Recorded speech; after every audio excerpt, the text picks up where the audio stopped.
ನಮಸ್ಕಾರ. ಭಾರತೀಯ ಸಾಕ್ಷ್ಯ ಅಧಿನಿಯಮದ ಇನ್ನೊಂದು ವಿಡಿಯೋನ ನಾನು ಇವತ್ತು ನಿಮ್ಮ ಮುಂದೆ ತರ್ತಾ ಇದ್ದೀನಿ. Today I am discussing section 13 ಕಲಂ 13ರ ಬಗ್ಗೆ ಇವತ್ತಿನ ಈ ವಿಡಿಯೋದಲ್ಲಿ ಮಾತಾಡ್ತೀನಿ. ಸೊ ಭಾರತೀಯ ಸಾಕ್ಷ್ಯ ಅಧಿನಿಯಮ 2023ರ ಕಾಯ್ದೆಯಲ್ಲಿ ಯೂನಿಟ್ 1ನಲ್ಲಿ ನಾವು ಕನೆಕ್ಟೆಡ್ ಮ್ಯಾಟರ್ಸ್ ಅಂತ ಹೇಳ್ತೀವಿ. ಕನೆಕ್ಟೆಡ್ ಮ್ಯಾಟರ್ಸ್ನಲ್ಲಿ ಇನ್ನು ಈ ಸೆಕ್ಷನ್ 13 ಮತ್ತು ಸೆಕ್ಷನ್ 14 ಆದರೆ ಕನೆಕ್ಟೆಡ್ ಮ್ಯಾಟರ್ಸ್ ಮುಗೀತು. ಇವತ್ತು ನಾನು ಸೆಕ್ಷನ್ 13ರ ಬಗ್ಗೆ ಮಾತನಾಡ್ತೇನೆ. Facts bearing on question whether the act was accidental or intentional. ನೋಡಿ, the same concept was discussed in the previous section also. Intention we have already discussed. In our previous sections, we have discussed intention. ಉದ್ದೇಶದ ಬಗ್ಗೆ ನಾವು ನೋಡಿದ್ದೀವಿ. ಆದರೆ ಕೆಲವೊಂದು ಸಂದರ್ಭದಲ್ಲಿ ಕೃತ್ಯಗಳು ಆಕಸ್ಮಿಕವಾಗಿ ಆಗಿರ್ಬೋದು.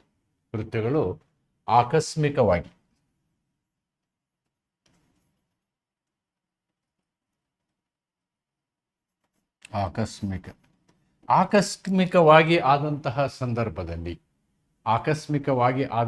ಸಂದರ್ಭದಲ್ಲಿ ನಾವು ಅದನ್ನು ತಪ್ಪು ಅಥವಾ ಅಪಕೃತ್ಯ ಅಥವಾ ಅಪರಾಧ ಅಂತ ಹೇಳಲಿಕ್ಕೆ ಆಗೋದಿಲ್ಲ. ಆದ್ದರಿಂದ ಅದು ಆಕಸ್ಮಿಕ ಹೌದೋ ಅಲ್ವೋ ಎನ್ನುವಂಥದ್ದನ್ನು ನಾವು ಕೋರ್ಟಿನ ಮುಂದೆ ಅಂತಹ ತಥ್ಯಗಳನ್ನು ತರಬೇಕಾಗ್ತದೆ. ಅವುಗಳನ್ನು ನಾವು ಸಾಕ್ಷ್ಯಗಳಾಗಿ ತರಬೇಕಾಗ್ತದೆ. ಇಲ್ಲಿ ಸಾಮಾನ್ಯವಾಗಿ ಏನಾಗುತ್ತೆ ಅಂತಂದರೆ, ಒಬ್ಬ ಅಕ್ಯೂಸ್ಡ್ ಪರ್ಸನ್ನು ಸಾಮಾನ್ಯ he will take A claim it is accidental ಅಂತ. ಆರೋಪಿ ಇಲ್ಲ, ಅದು ಅಕಸ್ಮಾತ್ ಆಗಿರುವಂಥದ್ದು ಅನ್ನುವಂಥ ಒಂದು ನಿಲುವನ್ನು ತೆಗೆದುಕೊಳ್ಳುವ ಸಾಧ್ಯತೆ ಇದೆ. ಆ ನಿಲುವನ್ನು ಪ್ರಾಸಿಕ್ಯೂಷನ್ನು ಯಾವ ರೀತಿ ರಿಬಟ್ ಮಾಡ್ಬೋದು, ಇಲ್ಲ ಅವನು ಹೇಳ್ತಾ ಇರುವಂಥದ್ದು ಸರಿ ಇಲ್ಲ ಅನ್ನೋದನ್ನು ಯಾವ ರೀತಿ ಪ್ರೂವ್ ಮಾಡ್ಬೋದು ಅನ್ನೋದಕ್ಕೆ ಈ ಸೆಕ್ಷನ್ 13 ಬಹಳ ನಮಗೆ ಸಹಾಯವನ್ನು ಮಾಡ್ತದೆ. Therefore in this lecture I am analysing section 13. ಆ ಸೆಕ್ಷನ್ 13ನ ಎನಲೈಸಿಸ್ ಮಾಡ್ತೀನಿ ಮತ್ತು ಅದರ ವಿಮರ್ಶೆಯನ್ನು ಮಾಡ್ತೀನಿ. ಆಮೇಲೆ ಇದಕ್ಕೆ ಏನು conditions, what are all the conditions, ಅಗತ್ಯತೆಗಳು, ಸೆಕ್ಷನ್ 13 ಇನ್ವೋಕ್ ಮಾಡಬೇಕಾದ್ರೆ ಬೇಕಾಗುವ ಅಂಶಗಳು,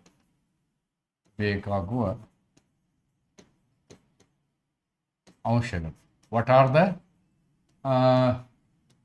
ರಿಕ್ವೈರ್ಮೆಂಟ್. ಆಮೇಲೆ ಇದಕ್ಕೆ ಇರ್ತಕ್ಕಂಥ ದೃಷ್ಟಾಂತಗಳು 3 ದೃಷ್ಟಾಂತಗಳಿದ್ದಾವೆ. 3 ದೃಷ್ಟಾಂತಗಳನ್ನು ಡಿಸ್ಕಸ್ ಮಾಡ್ತೀನಿ. ಆಮೇಲೆ 2 ಪ್ರಕರಣಗಳನ್ನ ಚರ್ಚೆ ಮಾಡ್ತೀನಿ. ಪ್ರಕರಣಗಳು. So that is all in our today's class. And it is not that complex if you understand it coolly. ಆರಾಮಾಗಿ ನೀವು ಈ ಸೆಕ್ಷನನ್ನು ವಿವರವಾಗಿ ಅನಲೈಸ್ ಮಾಡಿದ ಮೇಲೆ ಮತ್ತು ಈ ದೃಷ್ಟಾಂತಗಳನ್ನು ನೋಡಿದ ಮೇಲೆ ಯಾವುದೇ ಸಂಶಯ ಅದರಲ್ಲಿ ಉಳಿಯೋಕ್ಕೆ ಸಾಧ್ಯನೇ ಇಲ್ಲ ಅಂತಕ್ಕಂಥದ್ದನ್ನು ಹೇಳ್ಬೋದು. ಇದ್ರದ್ದು ಹೆಡಿಂಗ್ ಏನು ಅಂತಂದರೆ, ಫ್ಯಾಕ್ಟ್ಸ್, ತಥ್ಯಗಳು, ಬಿಯರಿಂಗ್ ಆನ್ ದ ಕ್ವಶನ್. ಎಂಥ ಕ್ವಶನ್ನು, ಎಂಥ ಫ್ಯಾಕ್ಟಿನ್ ಇಶ್ಯೂ? ನಡೆದಂಥ ಘಟನೆ ಆಕಸ್ಮಿಕವೇ, ನಡೆದಂಥ ಘಟನೆ ಉದ್ದೇಶಪೂರ್ವಕವಾಗಿ, ಎರಡರಲ್ಲಿ ಒಂದಿರಬೇಕು. Either it may be accidental or it may be intentional. ಅಷ್ಟನ್ನೇ ಈ ಸೆಕ್ಷನಲ್ಲಿ ನೋಡ್ತೀವಿ ನಾವು. We are going to look only these 2 aspects. Either is it this or is it this ಅಂತ. ಓಕೆ, ಇಲ್ಲಿ ಕ್ರಿಯೆ ಆಕಸ್ಮಿಕವೇ ಇದಲ್ಲ, ಡೋಂಟ್ ರೈಟ್ ದಿಸ್. ಕ್ರಿಯೆ ಆಕಸ್ಮಿಕವೇ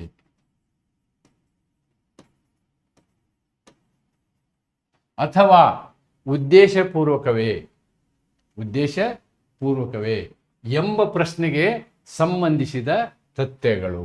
ನೀವು ಅದು ಆಕಸ್ಮಿಕ ಅನ್ನುವುದಕ್ಕೆ ತಥ್ಯವನ್ನು ಕೊಡ್ಬೋದು, ಅಥವಾ ಅದು ಉದ್ದೇಶಪೂರ್ವಕವಾಗಿದೆ ಎನ್ನುವುದಕ್ಕೆ ತಥ್ಯಗಳನ್ನು ಕೊಡ್ಬೋದು. That's it. That's the purpose of section 13 ಆಫ್ ಭಾರತೀಯ ಸಾಕ್ಷ್ಯ ಅಧಿನಿಯಮ. ಸೆಕ್ಷನ್ 13 ಆಕ್ಚುಲಿ ಏನು ಬರೆದಿದೆ, what is the code, what is written in the bare act ಅನ್ನೋದನ್ನು ನಾನಿಲ್ಲಿ ನಿಮಗೆ ರೀಪ್ರೊಡ್ಯೂಸ್ ಮಾಡಿದ್ದೀನಿ. When there is a question whether an act, ಒಂದು ಕ್ರಿಯೆ ಅಥವಾ ಒಂದು ಕೃತ್ಯ ಆಕ್ಸಿಡೆಂಟಲ್ ಆರ್ ಇಂಟೆನ್ಷನಲ್, ಒಂದು ಕೃತ್ಯ ಆಕಸ್ಮಿಕವಾಗಿ ಆಗಿದೆಯೇ, ಉದ್ದೇಶಪೂರ್ವಕವಾಗಿ ಮಾಡಲ್ಪಟ್ಟಿದೆಯೇ ಎನ್ನುವುದರ ಬಗ್ಗೆ ಪ್ರಶ್ನೆ ಇದ್ದಾಗ,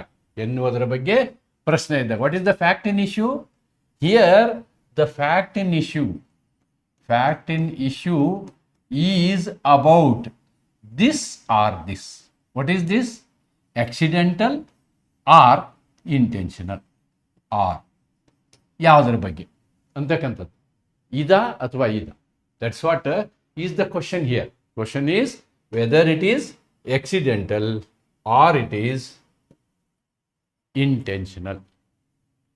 If it is intentional, already we know about intention, what happens.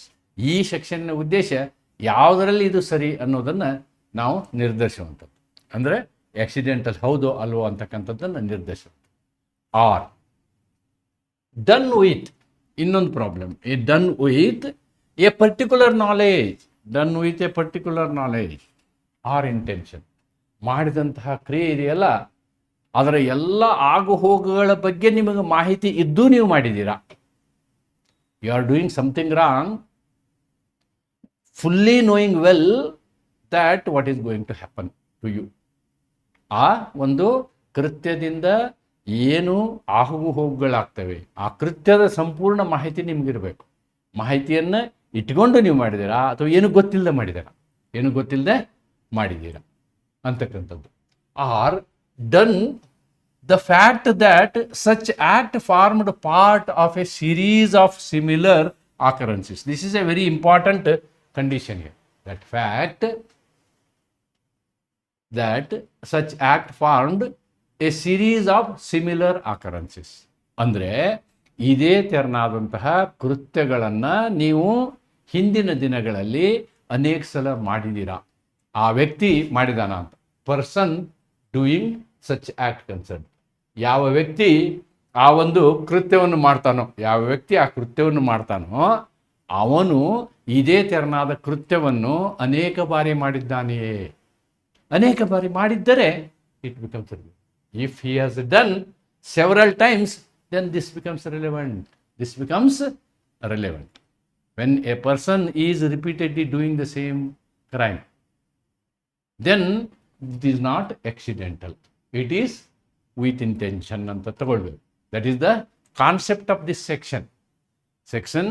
ಯಾವುದಾದ್ರೂ ಒಂದು ಕ್ರಿಯೆ ಆಕಸ್ಮಿಕವೇ ಅಥವಾ ಉದ್ದೇಶಪೂರ್ವಕವಾಗಿತ್ತೆ ಅಥವಾ ನಿರ್ದಿಷ್ಟ ಜ್ಞಾನ ಅಥವಾ ಉದ್ದೇಶದ ಜೊತೆಗೆ ಮಾಡಲ್ಪಟ್ಟಿತ್ತೆ ಎಂಬ ಪ್ರಶ್ನೆ ಉದ್ಭವಿಸಿದಾಗ, ಎಂಬ ಇಂಟೆನ್ಷನ್ನು ಆಕ್ಸಿಡೆಂಟು ಯಾವುದಿರ್ಬೋದು ಅನ್ನುವಂತಹ ಪ್ರಶ್ನೆ ಉದ್ಭವಿಸಿದಾಗ, ಆ ಕ್ರಿಯೆ ಸಮಾನ ಸ್ವರೂಪದ ಘಟನೆಗಳ ಸರಣಿಯ ಭಾಗವಾಗಿದ್ದರೆ, ಅದೇ ತೆರನಾದಂತಹ ಅನೇಕ ಕೃತ್ಯಗಳನ್ನು ಒಂದರ ನಂತರ ಮಾಡಿದಂತಹ ಭಾಗವಾಗಿದ್ದರೆ, ಆ ಮಾಡಿದಂಥ ವ್ಯಕ್ತಿ ಇಲ್ಲಿ ಏನು ನೀವು ಆರೋಪ ಮಾಡಿದ್ರಲ್ಲ ಅದೇ ವ್ಯಕ್ತಿ ಆಗಿದ್ದರೆ, ಅಂತಹ ಸರಣಿ ಕೃತ್ಯಗಳಿದ್ದಾವಲ್ಲ ಅವು ಸಮಂಜಸ ಆಗ್ತವೆ, ಅವು ಪ್ರಾಸಂಗಿಕ ಆಗ್ತವೆ ಅಂತಕ್ಕಂಥದ್ದು ಈ ಸೆಕ್ಷನ್ನಿನ ಅರ್ಥ. ಇದು ನಿಮಗೆ ಈ 3 ಕಂಡೀಷನ್ನು ಫುಲ್ಫಿಲ್ ಆಗೋದು. ಈ ಸೆಕ್ಷನ್ನು ಎಸ್ ಹೌದು ಅಂಥೇಳಿ ಆಗೋದಾದರೆ, ದ ಫಸ್ಟ್ ಕಂಡೀಷನ್ ಈಸ್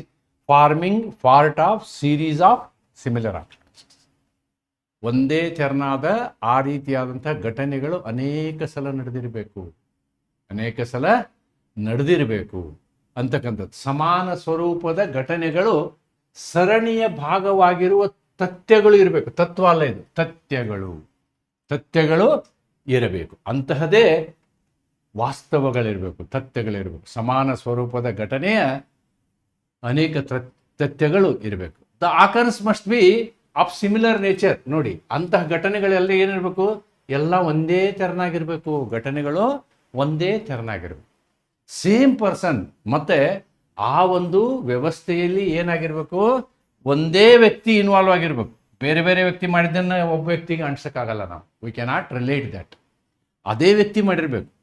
ಯಾವ ವ್ಯಕ್ತಿಯ ವಿರುದ್ಧ ನಡೆದಂತಹ ಘಟನೆ ವಿರುದ್ಧ ನಾವು ಹೇಳ್ತಾ ಇದ್ದೀವಿ, ಇವನು ಮಾಡಿದಂತಹ ಘಟನೆ ಆಕಸ್ಮಿಕವೋ ಅಥವಾ ಇದು ಉದ್ದೇಶಪೂರ್ವಕವಾಗಿವೆಯೋ ಎಂಬುದನ್ನು ತೀರ್ಮಾನಿಸುವ ಯಾವ ವಿಷಯದ ಬಗ್ಗೆ, ಯಾವ ವ್ಯಕ್ತಿಯ ಬಗ್ಗೆ ಇದನ್ನು ತೀರ್ಮಾನಿಸ್ತಿರ್ತೀವೋ ಅದೇ ವ್ಯಕ್ತಿ ಈ ಕೃತ್ಯಗಳನ್ನು ಎಸಗಿರಬೇಕು ಅಂತಕ್ಕಂಥದ್ದು ಈ ಮೂರು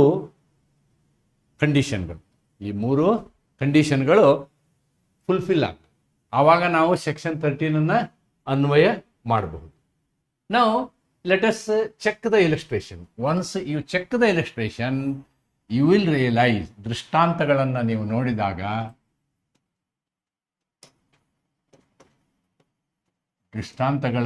ನೋಡಿದಾಗ ಮೂರು ದೃಷ್ಟಾಂತಗಳಿದ್ದಾವೆ. ಮೂರನ್ನು ನಾನು ಅನಲೈಸ್ ಮಾಡ್ತೀನಿ.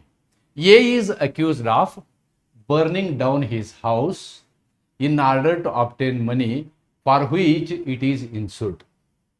ಎ ಒಂದು ಮನೆಯಲ್ಲಿರ್ತಾನೆ, ಆ ಮನೆಯನ್ನು ಫೈರ್ ಇನ್ಶೂರೆನ್ಸ್ ಮಾಡಿಸಿರ್ತಾನೆ, ಆ ಮನೆ ಸುಟ್ಟು ಹೋಗುತ್ತೆ. Therefore what he will do, he will claim the insurance. A will claim the insurance. ಈಗ ಇನ್ಶೂರೆನ್ಸ್ ಕಂಪನಿಯವರು ಏನು ಮಾಡ್ತಾರೆ, ಅವರು ದಾಖಲೆಗಳನ್ನು ತರ್ತಾರೆ. ಏನು ದಾಖಲೆಗಳು? The fact that A lived in several houses successively. ನೋಡಿ, ಈ ಎ ಇದನ್ನಲ್ಲ, ಈ ಮನೆ ಸುಡುವುದಕ್ಕಿಂತ ಮೊದಲು ಹಿಂದಿನ ಸಮಯದಲ್ಲಿ ಅನೇಕ ಮನೆಗಳಲ್ಲಿ ಇದ್ದ. ಆಮೇಲೆ ಎಲ್ಲ ಮನೆಗಳನ್ನು ಇನ್ಶೂರ್ ಮಾಡಿಸಿದ್ದ. ಯಾವ ಮನೆಯಲ್ಲಿ ಬಾಡಿಗೆ ಇರ್ತಿದ್ನೋ ಅವುಗಳನ್ನು ಇನ್ಶೂರ್ ಮಾಡಿಸಿದ್ದ. ಆಮೇಲೆ ಎಲ್ಲ ಮನೆಯಲ್ಲಿಯೂ ಬೆಂಕಿಯ ಅಪಘಾತ ಆಯಿತು, ಫೈರ್ ಆಕ್ಸಿಡೆಂಟ್ ಆಯಿತು. ಆಮೇಲೆ and after each of which, ಎಲ್ಲ ಮನೆಗಳಲ್ಲಿ ಫೈರ್ ಇನ್ಸಿಡೆಂಟ್ ಆದಾಗಲೂ ಏನು ಮಾಡ್ದ ಅಂತಂದರೆ, ಆ ಬೇರೆ ಬೇರೆ ಇನ್ಶೂರೆನ್ಸ್ ಕಂಪನಿಗಳಿಂದ ಇನ್ಶೂರೆನ್ಸನ್ನು ಪಡ್ಕೊಂಡ, ಇನ್ಶೂರೆನ್ಸ್ ಹಣವನ್ನು, ಕಾಂಪೆನ್ಸೇಷನ್ನ ಪಡ್ಕೊಂಡ. ಅಂದರೆ first he was in house A, H1ನಲ್ಲಿದ್ದ. H1ನಲ್ಲಿ ಯಾವುದೋ LICನಲ್ಲಿ ಇನ್ಶೂರೆನ್ಸ್ ಮಾಡಿಸಿದ್ದ, ಇದು ಸುಟ್ಟು ಹೋಯಿತು, ಸೊ ಹಿ ಗಾಟ್ ಮನಿ. ಆಮೇಲೆ H2ನಲ್ಲಿದ್ದ, ಅಲ್ಲಿ ಯಾವುದೋ SBIನಲ್ಲಿ ಇನ್ಶೂರೆನ್ಸ್ ಮಾಡಿಸಿದ್ದ, ಇದು ಮನೆ ಸುಟ್ಟು ಹೋಯಿತು, ಇನ್ಶೂರೆನ್ಸ್ ದುಡ್ಡು ಇವ್ರು ಕೊಟ್ಟರು. ಆಮೇಲೆ H3ನಲ್ಲಿದ್ದಾಗ ಈ ಮನೆ ಇನ್ಶೂರೆನ್ಸನ್ನು HDFCಯಲ್ಲಿ ಮಾಡಿಸಿದ್ದ. HDFC ಇನ್ಶೂರೆನ್ಸಲ್ಲಿ ಈ ಮನೆ ಸುಟ್ಟು ಹೋಯಿತು, HDFC ಅವರು ಇವನಿಗೆ ದುಡ್ಡು ಕೊಟ್ಟರು. ಇದು ಆದಮೇಲೆ ಈ ಪ್ರಸಂಗ ಇದೆಯಲ್ಲ, ಈ ಪ್ರಸಂಗ H4ಅಲ್ಲಿದ್ದಾನೆ. H4 assume that Kotak Mahindra insurance, Kotak insurance ಮಾಡಿಸಿದ್ದಾನೆ. ಇಲ್ಲಿ ಈ ಕೊಟಕ್ ಇನ್ಶೂರೆನ್ಸ್ ಮಾಡಿಸಿದಾಗ ಕೊಟಕ್ ಇನ್ಶೂರೆನ್ಸ್ ಕಂಪನಿಯವರು ಏನು ಮಾಡ್ತಾರೆ, ಈ ಎಲ್ಲ ಹಿಸ್ಟ್ರಿಯನ್ನು ಕೋರ್ಟ್ ಮುಂದೆ ತರ್ತಾರೆ. ಇಲ್ಲಿ ನಡೆದಂತಹ ಉಳಿದ H1, H2, H3 ಮನೆಯಲ್ಲಿ ಇದ್ದಂತಹ ಸಂದರ್ಭದಲ್ಲಿ ಏನೇನಾಯಿತು ಅನ್ನುವಂಥದ್ದನ್ನು ಇಲ್ಲಿ ತೆಗೆದುಕೊಂಡು ಬರ್ತಾರೆ. ಆವಾಗ ನೋಡಿ ಏನಾಗುತ್ತೆ, ಈ ಎಲ್ಲ ಫ್ಯಾಕ್ಟ್ಗಳು, ಈ ತಥ್ಯಗಳು, ಅಂದರೆ H1ನಲ್ಲಿ ಆದಂತಹ, H2ನಲ್ಲಿ ಆದಂತಹ, H3ನಲ್ಲಿ ಆದಂತಹ ಘಟನೆಗಳಿದಾವಲ್ಲ, ದೀಸ್ ಆರ್ ಆಲ್ ಫ್ಯಾಕ್ಟ್ಸ್. ಈ ಫ್ಯಾಕ್ಟ್ಸ್ಗಳು ಈ ಪ್ರಕರಣವನ್ನು, H4ನಲ್ಲಿ ಇರ್ತಕ್ಕಂತಹ ಪ್ರಕರಣವನ್ನು ನಿರ್ಧಾರ ಮಾಡುವ ಸಂದರ್ಭದಲ್ಲಿ ಇವೆಲ್ಲ ಏನಾಗ್ತವೆ, ಈ ಫ್ಯಾಕ್ಟ್ಗಳು ದೇ ಬಿಕಮ್ ರಿಲೆವೆಂಟ್ ಫ್ಯಾಕ್ಟ್. ಅಂದರೆ ಆವಾಗ ದ ಕೋರ್ಟ್ ಕ್ಯಾನ್ ಇನ್ಫರ್. ಇವನ ಕೆಲಸ ಏನು ಅಂತಂದರೆ, ಮನೆಯಲ್ಲಿ ಹೋಗೋದು, ಮನೆಗೆ ಇನ್ಶೂರೆನ್ಸ್ ಮಾಡೋದು, ಮನೆ ಸುಟ್ಟು ಹಾಕೋದು ಮತ್ತು ಆ ಹಣವನ್ನು ಮಜಾ ಮಾಡೋದು. That is what are relevant as tending to show that the fire was not accident. ಹಾಗಿದ್ರೆ ಈ 4ನೇ ಮನೆಯಲ್ಲಿ, ಈ ಮನೆಯಲ್ಲಿ ನಡೆದಂತಹ ಬೆಂಕಿಯ ಅನಾಹುತ ಇದೆಯಲ್ಲ, it is not accident, it is intentional. It is not accidental but it is intentional. Actually ಈ ಉದಾಹರಣೆಯನ್ನು, ಈ ದೃಷ್ಟಾಂತವನ್ನು ನಮ್ಮ BSAನಲ್ಲಿ ಅಥವಾ ಎವಿಡೆನ್ಸ್ ಆ್ಯಕ್ಟ್ನಲ್ಲಿ ಇಲಸ್ಟ್ರೇಷನ್ ತಂದಿರೋದು ಯಾಕೆ ಅಂತಂದರೆ ಇದು ಈ ಕೇಸಿನ ಆಧಾರದ ಮೇಲೆ. ಈ ಕೇಸನ್ನು ಬ್ರೀಫ್ ಅಂತ ಹೇಳ್ಬೋದು ನಾವು. ದಟ್ ಕೇಸ್ ಯಾವುದು? ನುರತ್ ಅಮೀನ್ ವರ್ಸಸ್ ಎಂಪರರ್ ಅಂತಕ್ಕಂಥ ಪ್ರಕರಣದಲ್ಲಿ ಈ ನಿರ್ಧಾರವನ್ನು ತೆಗೆದುಕೊಳ್ತಾರೆ. ಅದನ್ನು ನಾವೇನು ಮಾಡಿದ್ದೀವಿ, ಈ ಸೆಕ್ಷನ್ಗೆ ಇಲಸ್ಟ್ರೇಷನ್ ಮಾಡಿದ್ದೀವಿ. This is illustration number 1. ನಾವು illustration 2. Illustration 2. A is employed to receive money from debtors of B. B ಸಾಲ ಕೊಡೋ ವ್ಯವಹಾರವನ್ನು ಮಾಡ್ತಿರ್ತಾನೆ. He is a creditor. B is a creditor. B is a creditor. Creditor. ಇವ ಸುಮಾರು ಜನರಿಗೆ ಸಾಲ ಕೊಟ್ಟಿರ್ತಾನೆ. L1, L2, L3, L4, L5, so many, ಎಲ್ಲರಿಗೂ ಸಾಲ ಕೊಟ್ಟಿರ್ತಾನೆ. He has appointed A. ಇವನು ಏನು ಮಾಡಿದ್ದಾನೆ? ಎ ಅನ್ನ ಅಪಾಯಿಂಟ್ ಮಾಡಿದ್ದಾನೆ. ಏನು ಇವನು ಎ ಕೆಲಸ? ಪ್ರತಿ ತಿಂಗಳು ಈ L1, L2, L3, L4, L5 ಕಡೆ ಸಾಲದ ಕಂತನ್ನು ವಸೂಲಿ ಮಾಡೋದು, ಅದನ್ನು ಬ್ಯಾಂಕಿಗೆ ಕಟ್ಟೋದು, ಅಕೌಂಟ್ ಮಾಡೋದು ಅಂತ, ಅಕೌಂಟಿಂಗ್. ಇವನು ಏನು ಮಾಡ್ತಾನೆ? ಒಂದು ಸಂದರ್ಭದಲ್ಲಿ as duty to make entries in a book showing the amounts received by him. Account ಬುಕ್ಕಲ್ಲಿ ಅವನು ಬರೀಬೇಕು, ಅದನ್ನು ಬ್ಯಾಂಕಿಗೆ ಕಟ್ಟಬೇಕು. ಅವನು ಏನು ಮಾಡ್ತಾನೆ? ಈ ಅಕೌಂಟ್ ಬುಕ್ಕಲ್ಲಿ ಇವೆಲ್ಲರ ಹೆಸರು ಬರೆದು ಅಮೌಂಟನ್ನು ಬ್ಯಾಂಕಿಗೆ ಕಟ್ತಾ ಇರ್ತಾನೆ. He makes N entry showing on that particular occasion received less than he really. ಇಲ್ಲಿ ಎಂಟ್ರಿ ಮಾಡ್ತಾನೆ ಅವನು. ಈ ತಿಂಗಳಲ್ಲಿ ಏನು ಎಂಟ್ರಿ ಮಾಡ್ತಾನೆ? L1 ದುಡ್ಡು ಬಂದಿದೆ ಅಂತ ಮಾಡ್ತಾನೆ, L2 ದುಡ್ಡು ಬಂದಿದೆ ಅಂತ ಮಾಡ್ತಾನೆ, L4 ದುಡ್ಡು ಬಂದಿದೆ ಅಂತ ಮಾಡ್ತಾನೆ, L5 ಬಂದಿದೆ ಅಂತ ಮಾಡ್ತಾನೆ. ಆದರೆ L3 ಎಂಟ್ರಿನೇ ಮಾಡೋದಿಲ್ಲ. L3 ಎಂಟ್ರಿ ಮಾಡೋದು. In other words, he gets, let us assume that he gets 10 lakh rupees, but entry he makes only 9 lakh rupees. Entry he makes only 9 lakh rupees. Therefore, ಅವನು ಅಚಾತುರ್ಯದಿಂದ ಒಂದು entry ಮರ್ತಿದ್ದಾನೋ, ಉದ್ದೇಶಪೂರ್ವಕವಾಗಿ ಮರ್ತಿದ್ದಾನೋ ಅನ್ನೋದು ಪ್ರಶ್ನೆ ಇಲ್ಲಿ. The question is whether he has accidentally missed the entry or intentionally done it ಅಂತ ನೋಡಿ. He makes entry showing that on a particular occasion received less than he really received. ತನಗೆ ಬಂದ ದುಡ್ಡು 10 ಲಕ್ಷ ಆಗಿದ್ರು ಇಲ್ಲಿ ಎಂಟ್ರಿ ಪ್ರಕಾರ 9 ಲಕ್ಷನ ತೋರಿಸ್ತಾನೆ. The question is whether this false entry was accidental. ಈ ರೀತಿ ಅವನು ತಪ್ಪು ಮಾಡಿರುವುದು ಆಕಸ್ಮಿಕವೇ, ಒಂದು ಎಂಟ್ರಿ ಮಾಡದೇ ಇರೋದು ಅಥವಾ 2 ಎಂಟ್ರಿ ಮಾಡದೇ ಇರೋದು ಆಕಸ್ಮಿಕವೇ, ಉದ್ದೇಶಪೂರ್ವಕವೇ ಅನ್ನೋದು. ಆವಾಗ ಏನಾಗುತ್ತೆ? They will go to the facts. ಹಿಂದಿನ ತಿಂಗಳದ ಎಂಟ್ರೀಸ್ ನೋಡ್ತಾರೆ, ಹೋದ ತಿಂಗಳದು, ಅದ್ರ ಹಿಂದಿನ ತಿಂಗಳದು ಎಂಟ್ರಿ ನೋಡ್ತಾರೆ. ಅವಾಗ ಏನಾಗುತ್ತೆ? The fact that other entries, ಬೇರೆ ಎಂಟ್ರಿಗಳು made by A in the same book, ಅದೇ ಪುಸ್ತಕದಲ್ಲಿ, ಅವು ಎಲ್ಲ ತಪ್ಪೇ ಇದ್ದಾವೆ. ಅಲ್ಲಿಯೂ ಮಿಸ್ಸಿಂಗ್ ಎಂಟ್ರಿ ಇದ್ದಾವೆ. ಆದರೆ ಏನು ಮಿಸ್ಸಿಂಗ್ ಎಂಟ್ರಿ ಇದ್ದಾವೆ?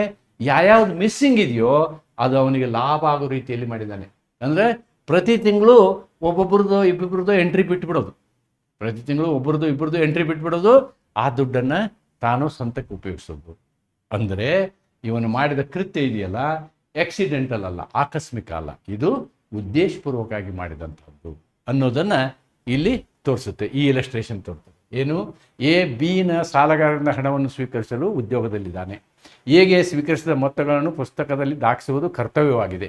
ಒಂದು ನಿರ್ದಿಷ್ಟ ಸಂದರ್ಭದಲ್ಲಿ ತಾನು ವಾಸ್ತವವಾಗಿ ಸ್ವೀಕರಿಸಿದ ಹಣಕ್ಕಿಂತ ಕಡಿಮೆ ಮೊತ್ತವನ್ನು ದಾಖಲಿಸಿದ್ದಾನೆ.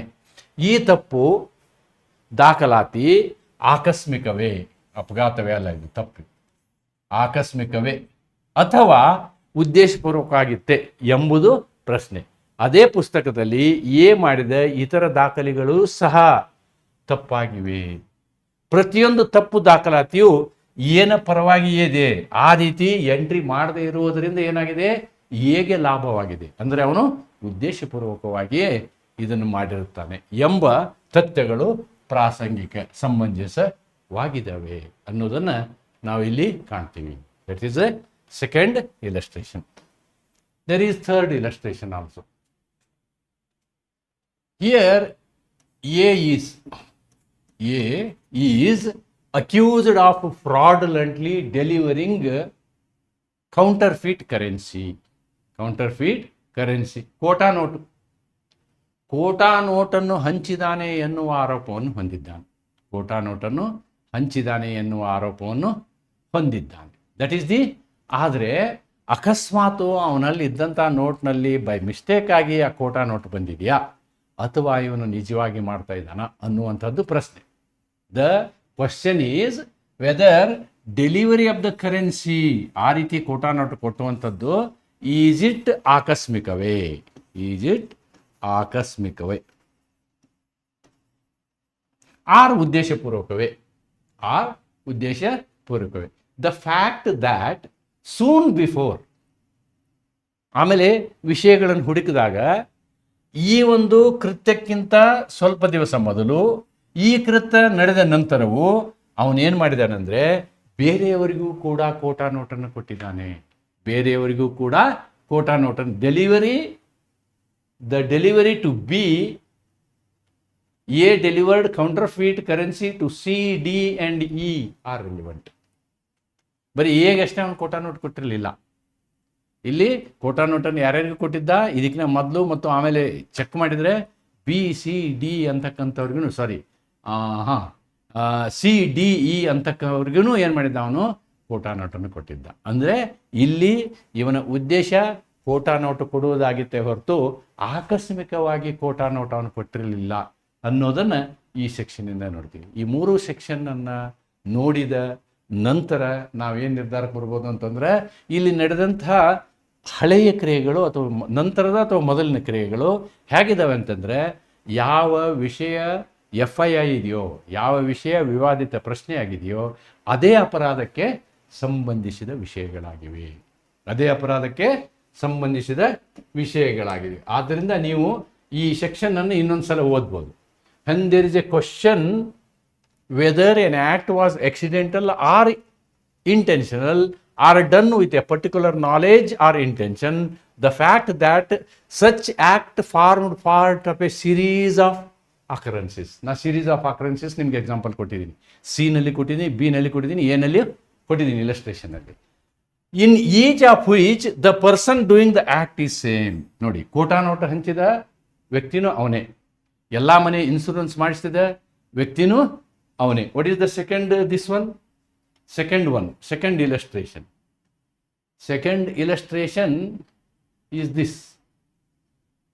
ಸಾಲ ಅಕೌಂಟ್ನಲ್ಲಿ ಏನು ಹೇರಾಪೇರಿ ಮಾಡಿದಂಥ, ಎಲ್ಲ ಅಕೌಂಟ್ ವಿಷಯದಲ್ಲಿ ಹೇರಾಪೇರಿ ಮಾಡಿದಂಥ ವ್ಯಕ್ತಿನೂ ಅವನೇ. ಅಂದರೆ ಈ ಮೂರು ಕಂಡೀಷನ್ಗಳು ನಮಗೇನಾಗಬೇಕು, ಫುಲ್ಫಿಲ್ ಆಗಬೇಕು. ಅದು ಸಿರೀಸ್ ಆಫ್ ಆ್ಯಕ್ಷನ್ಸು ಅದೇ ಥರದ್ದು ಇರಬೇಕು, ಒಂದೇ ಥರದ ಆ್ಯಕ್ಷನ್ ಇರಬೇಕು, ಅದೇ ವ್ಯಕ್ತಿ ಇನ್ವಾಲ್ವ್ ಆಗಿರಬೇಕು. Then only this is section 13 is applicable, otherwise it is not applicable ಅನ್ನೋದನ್ನು ನಾವು ಇಲ್ಲಿ ನೋಡ್ತೀವಿ. ಇದಕ್ಕೆ ಸಂಬಂಧಪಟ್ಟಂತೆ I am going to refer to two important cases. ಪ್ರಕರಣಗಳು.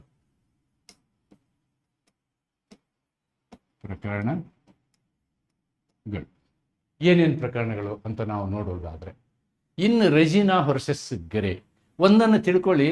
ನಾನು ಯಾಕೆ ಇದೇ ಪ್ರಕರಣಗಳನ್ನು ನಿಮಗೆ ಬಾರಿಯಾಗಿ ತೊಗೊಂಡು ಬರ್ತೀನಿ, ಇಂಗ್ಲೀಷ್ ಪ್ರಕರಣಗಳನ್ನು ಅಂತಂದರೆ, ಇಡೀ ನಮ್ಮ ಎವಿಡೆನ್ಸ್ ಆ್ಯಕ್ಟ್ ಇದೆಯಲ್ವಾ, ಈಗ B S A is nothing but old wine in a new bottle, ಕೆಲವೊಂದು ಸಣ್ಣ ಮಾರ್ಪಾಟನ್ನು ಬಿಟ್ಟು. ಆದ್ದರಿಂದ ಆ ಇಂಗ್ಲೀಷ್ ಕೇಸ್ಗಳನ್ನು ಆಧರಿಸಿಯೇ ಇಲಸ್ಟ್ರೇಷನ್ಗಳನ್ನು, ತತ್ವಗಳನ್ನು ಬರೆದಿರೋದು. That is it's because I focus mainly on English cases. Regina versus Gray ಕೇಸಲ್ಲಿ ಏನಾಗುತ್ತೆ, the accused was charged with making a false insurance claim regarding a fire. ಒಂದು ಮನೆಗೆ ಬೆಂಕಿ ಹತ್ತಿದ ವಿಷಯದಲ್ಲಿ ಅವನು ತಪ್ಪು ಇನ್ಶೂರೆನ್ಸ್ ಕ್ಲೇಮ್ ಮಾಡಿದ್ದಾನೆ ಅಂತಕ್ಕಂಥದ್ದು ಅವನ ಮೇಲೆ ಆಪಾದನೆ ಇತ್ತು. ಇನ್ಶೂರೆನ್ಸ್ ಕಂಪ್ನಿಯವರ ಮೇಲೆ ಅವನ ಮೇಲೆ ಆಪಾದನೆ ಮಾಡಿದ್ರು. ಡ್ಯೂರಿಂಗ್ ದ ಟ್ರಯಲ್ ನಡೆಸಿದಾಗ ಗೊತ್ತಾಯಿತು, evidence was presented that he had previously made 2 insurance claims with other companies concerning with fire in premises occupied by him. Illustration number 1 example. It is the example of illustration number 1. The court admitted the evidence, holding that it was relevant to show that the fire in the present case was not accidental, but it was intentionally fast. ಇವಂದೇ ಕರಾಮತ್ತಿದು. ಇವನು ಬೇಕಂತಲೇ ಮನೆಗೆ ಬೆಂಕಿ ಹಚ್ಚು ಉದ್ಯೋಗ ಮಾಡ್ಕೊಂಡಿದ್ದಾನೆ. ಬೆಂಕಿ ಹಚ್ಚೋದು, ಆಮೇಲೆ ಇನ್ಶೂರೆನ್ಸ್ ತಗೊಳ್ಳೋದು, ಮತ್ತು ಬೇರೆ ಮನೆಗೆ ಹೋಗೋದು. So like that he wanted to deceive, he wanted to defraud the insurance company, insurance companies ಅನ್ನೋದು ಇಲ್ಲಿ ಈ ಒಂದು ಪ್ರಕರಣದಲ್ಲಿ ಗೊತ್ತಾಗ್ತದೆ. ದೆನ್ ಅದನ್ನೇ ಕನ್ನಡದಲ್ಲಿ ಬರೆದಿದ್ದೀನಿ, ಆಮೇಲೆ ಇಲಸ್ಟ್ರೇಷನ್ ಎಕ್ಸ್ಪ್ಲೇನ್ ಮಾಡಿದ್ದೀನಿ. Same thing is available here. ಇಲ್ಲಿ ಆಕಸ್ಮಿಕ ಅನ್ನೋದು, ಬೆಂಕಿ ಆಕಸ್ಮಿಕ, ಈ ಶಬ್ದವನ್ನು ತಪ್ಪಾಗಿರುತ್ತೆ. ಈ ಪ್ರಕರಣದಲ್ಲಿ ಬೆಂಕಿ ಆಕಸ್ಮಿಕದಿಂದ ಸಂಭವಿಸಿದ್ದು ಅಲ್ಲದೆ ಉದ್ದೇಶಪೂರ್ವಕವಾಗಿಯೂ ಯೋಜಿತವಾಗಿಯೂ ಮಾಡಲ್ಪಟ್ಟದ್ದು ಎಂಬುದನ್ನು ತೋರಿಸುತ್ತದೆ. Then another case is Muhammad versus King 1949. Muhammad versus King 1949. This is a murder case. There is a charge of murder of a woman by poisoning. ವಿಷ ಕೊಟ್ಟು ಒಂದು ಹೆಣ್ಮಗಳನ್ನ ಸಾಯಿಸಿದಾನೆ ಅಂತಕ್ಕಂತಹ ಒಂದು ಆಪಾದನೆ ಇಲ್ಲಿ ಇದೆ. ಆ್ಯಂಡ್ ದ ಪ್ರಾಸಿಕ್ಯೂಷನ್ ಸಾಟ್, ನೋಡಿ ಪ್ರಾಸಿಕ್ಯೂಷನ್ ಏನು ಮಾಡಿದ್ರು, here intention of murder, they wanted to prove the intention of murder. ಇದು ಆಕಸ್ಮಿಕ, ನಾನು ಕೊಲೆ ಮಾಡೋ ಉದ್ದೇಶ ಇಲ್ಲ ಅಂತ ಇವನು ಸ್ಟ್ಯಾಂಡ್ ತೊಗೊಂಡಿರ್ತಾನೆ. ಆದರೆ prosecution wanted to prove the intention. ಆವಾಗ ಪ್ರಾಸಿಕ್ಯೂಷನ್ ಏನು ಮಾಡುತ್ತೆ, prosecution try to prove the guilt showing that previously he murdered another woman. ನೋಡಿ, ಹಿಂದೆ ಇನ್ನೂ ಒಬ್ಬ ಹೆಣ್ಣುಮಗಳನ್ನು ಇವನು ಸಾಯಿಸಿದ್ದಾನೆ ಅನ್ನುವಂಥ ಸ್ಟ್ಯಾಂಡನ್ನು ತಗೊಳ್ತಾರೆ. In similar circumstances, but the fact is they were not able to show that he did it by poisoning. ಏನು, however, since there was no direct evidence that the accused had actually administered, ಆ ಹಿಂದಿನ ಮರ್ಡರ್ನಲ್ಲಿಯೂ, ಹಿಂದೆ ಮಾಡಿದಂತಹ ಈ ಕೊಲೆಯಲ್ಲಿಯೂ ಅವನು ವಿಷವನ್ನು ಕೊಟ್ಟು ಕೊಲೆ ಮಾಡಿದ್ದ ಅನ್ನೋದನ್ನು ಸಾಬೀತು ಮಾಡಲಿಕ್ಕಾಗಲಿಲ್ಲ. ಯಾರಿಗೆ? ಪ್ರಾಸಿಕ್ಯೂಷನ್ಗೆ. Therefore this was not taken as evidence under section 13. ನೆನ್ಪಿಟ್ಕೊಳ್ಳಿ. Therefore, the court held such evidence is inadmissible. Such evidence is inadmissible. ಆ ಒಂದು ಸಾಕ್ಷ್ಯವನ್ನು ನಾವು, ಆ ಒಂದು ತಥ್ಯವನ್ನು ನಾವು ಸಾಕ್ಷ್ಯವೆಂದು ಪರಿಗಣಿಸುವುದಿಲ್ಲ. As merely indicated the tendency of the bad character. ಇಲ್ಲೇನಾಯಿತು, ಆ ವ್ಯಕ್ತಿಯ ಜನರಲ್ ಬ್ಯಾಡ್ ಕ್ಯಾರೆಕ್ಟರ್ನ ಹೇಳುತ್ತವನು, ಮರ್ಡರ್ ಮಾಡುವ ವ್ಯಕ್ತಿ ಅನ್ನೋದನ್ನು ಮಾತ್ರ ಹೇಳುತ್ತೆ. ಆದರೆ ಪಾಯ್ಸನ್ನಿಂದಲೇ ಅವನು ಮರ್ಡರ್ ಮಾಡಿದ್ದಾನೆ ಅನ್ನೋದನ್ನು ಹೇಳೋದಿಲ್ಲ. ಅಂದರೆ ಅದೇ ತೆರನಾದ ಕಾರ್ಯಗಳು ಇರಬೇಕು ಅನ್ನೋದಕ್ಕೆ ಈ ಒಂದು ಕೋರ್ಟ್ ಕೇಸ್ನ ಪ್ರಕರಣವನ್ನು ನೀವು ಸೈಟೇಷನ್ ಮಾಡ್ಬೋದು ಅನ್ನೋದನ್ನು ನಾನು ಇಲ್ಲಿ ನಿಮ್ಗೆ ಹೇಳಲಿಕ್ಕೆ ಇಷ್ಟಪಡ್ತೀನಿ. ಮಹಿಳೆಯೊಬ್ಬರನ್ನು ಕೃಷಿಕೊಂದು ಆರೋಪಿಸಿದ ಮತ್ತು ಅಭಿಯೋಗ ಪಕ್ಷವು ಅವನು ಹಿಂದೆಯೂ ಇದೇ ರೀತಿ ಪರಿಸ್ಥಿತಿಯಲ್ಲಿ ಮತ್ತೊಬ್ಬ ಮಹಿಳೆಯನ್ನು ಕೊಂದಿದ್ದಾನೆ ಎಂದು ತೋರಿಸಲು ಯತ್ನಿಸಿತು. ಆದರೆ ಪ್ರಸ್ತುತ ಪ್ರಕರಣದಲ್ಲಿ ಆರೋಪಿಯೇ ವಿಷ ನೀಡಿದ್ದಾನೆ ಎಂಬ ನೇರ ಸಾಕ್ಷ್ಯ ಇರಲಿಲ್ಲ. ನ್ಯಾಯಾಲಯವು ಆ ಸಾಕ್ಷ್ಯವನ್ನು ಅಂಗೀಕರಿಸಲಿಲ್ಲ. So this is all about section 13. Now to conclude section 13. Section 13 permits parties to adduce relevant facts inducing the previous conduct or similar occurrence. ನೋಡಿ, ಹಿಂದಿನ ಕಥೆಗಳನ್ನು ಹೇಳಲಿಕ್ಕೆ, ಹಿಂದಿನ ಪ್ರಕರಣಗಳನ್ನ ಇಲ್ಲಿ ರಿಲೇಟ್ ಮಾಡಲಿಕ್ಕೆ ಸೆಕ್ಷನ್ 13 ಪರ್ಮಿಷನ್ ಕೊಡುತ್ತೆ. ಏನಕ್ಕೆ ಪರ್ಮಿಷನ್ ಕೊಡುತ್ತೆ? ಅದು ಆಕ್ಸಿಡೆಂಟಲ್ ಅಲ್ಲ. ಯಾವಾಗ ಪಾರ್ಟಿ ಅದು ಆಕ್ಸಿಡೆಂಟಲ್ ಅಂತ ಒಂದು ಪ್ಲೀ ತಗೋತಾನೋ, ಅದು ಆಕ್ಸಿಡೆಂಟಲ್ ಅಲ್ಲ ಅಂತ ಹೇಳಲಿಕ್ಕೆ ಹಿಂದಿನ ಕೃತ್ಯಗಳನ್ನು, ಇತಿಹಾಸವನ್ನು ನೀವು ತೆಗೆದುಕೊಳ್ಳಬಹುದು. To establish whether the fact in issue arose from the intention or not from accident. ನೋಡಿ, ಅದು ಆಕ್ಸಿಡೆಂಟ್ನಿಂದ ಅಥವಾ ಆಕಸ್ಮಿಕದಿಂದ ಆಗಿದ್ದಲ್ಲ ಅಂಥೇಳಿ ನಾವು ಸಾಬೀತುಪಡಿಸುವ ಉದ್ದೇಶದಿಂದ ಸೆಕ್ಷನ್ 13ನಲ್ಲಿ ನಾವೇನು ಮಾಡ್ತೀವಿ, ಹಿಂದಿನ ಹಿಸ್ಟ್ರಿಗಳನ್ನು ಕೊಡ್ತೀವಿ. Such evidence is admissible not to prove general character. ಇಲ್ಲಿ ನಾವು ಜನರಲ್ ಕ್ಯಾರೆಕ್ಟರ್ ಪ್ರೂವ್ ಮಾಡೋದಿಲ್ಲ, ಅಂತಹದೇ ಕೃತ್ಯವನ್ನು ಮಾಡಿದ್ದಾನೆ ಅಂತೆ, or disposition, but to show specific design, knowledge and absence of intention in a particular case are absent. ನೋಡಿ, ನಾವೇನು ನೋಡ್ತೀವಿ, ಸ್ಪೆಸಿಫಿಕ್ ನಾಲೆಜ್ ಡಿಸೈನ್ ಅಂತಹದ್ದೇ ಕೆಲಸ, ಅಂತಹದ್ದೇ ಜ್ಞಾನದಿಂದ ಮಾಡಿರುವಂಥದ್ದು ತೋರಿಸ್ತೀವಿ ಹೊರತು ಅಬ್ಸೆನ್ಸ್ ಆಫ್ ಇಂಟೆನ್ಷನ್ನು ತೋರಿಸ್ಬೋದು in the particular case, thereby assisting the court in arriving at a just decision ಅಂಥೇಳಿ ನಾವು ಹೇಳ್ಬೋದು. Same thing I have written it in Kannada. ವಿಚಾರಣೆಯಲ್ಲಿರುವ ತಥ್ಯವು, ತತ್ವ ಅಲ್ಲ ಇದು, ವಿಚಾರಣೆಯಲ್ಲಿರುವ ತಥ್ಯವು ಉದ್ದೇಶಪೂರ್ವಕವಾಗಿ ನಡೆದಿದೆಯೇ ಅಥವಾ ಕೇವಲ ಆಕಸ್ಮಿಕದಿಂದ ನಡೆದಿದೆಯೇ, ಆಕಸ್ಮಿಕದಿಂದ ನಡೆದಿದೆಯೇ, ಇಂದ ಉಂಟಾದುದೇ ಎಂಬುದನ್ನು ನಿರ್ಧರಿಸಲು ಹಿಂದಿನ ನಡೆಗಳು ಅಥವಾ ಸಮಾನ ಘಟನೆಗಳಂತಹ ಸಂಬಂಧಿತ ತಥ್ಯಗಳನ್ನು ಸಾಕ್ಷಿಯಾಗಿ ಮಂಡಿಸಲು ಅವಕಾಶ ನೀಡುತ್ತೇವೆ. ಈ ರೀತಿಯ ಸಾಕ್ಷ್ಯವು ಸಾಮಾನ್ಯ ಸ್ವಭಾವವನ್ನು ತೋರಿಸಲು ಅಲ್ಲ, ನಿರ್ದಿಷ್ಟ ಉದ್ದೇಶ, ಜ್ಞಾನ ಅಥವಾ ಉದ್ದೇಶದ ಅಭಾವವನ್ನು ಸಾಬೀತುಪಡಿಸಲು ಉಪಯೋಗವಾಗುತ್ತದೆ ಮತ್ತು ನ್ಯಾಯಾಲಯವು ಸಮಂಜಸವಾದ ನಿರ್ಣಯಕ್ಕೆ ಬರಲು ಸಾಧ್ಯವಾಗುತ್ತದೆ ಅಂತಕ್ಕಂಥದ್ದನ್ನು ನಾವು ಏನು ಮಾಡ್ತೀವಿ, ಸೆಕ್ಷನ್ 13ನಲ್ಲಿ ನೋಡ್ತೀವಿ. Therefore, section 13 is another very important. All the three illustrations are very important, and I am sure in examination you will get them as for the purpose of short notes ಪ್ರಾಬ್ಲಮ್ಗಳಾಗಿ ಅದನ್ನೇ ಕೊಡ್ತಾರೆ. ಆದ್ದರಿಂದ ಆ 2 case law 3 ಇಲಸ್ಟ್ರೇಷನ್ನ ನೆನಪಿಟ್ಕೊಳ್ಳೋದು ಬಹಳ ಮುಖ್ಯ ಅಂತ ಹೇಳ್ತಾ ಈ ಒಂದು ಕ್ಲಾಸನ್ನು ಇಲ್ಲಿಗೆ ಮುಕ್ತಾಯ ಮಾಡ್ತೀನಿ. ನಮಸ್ಕಾರ.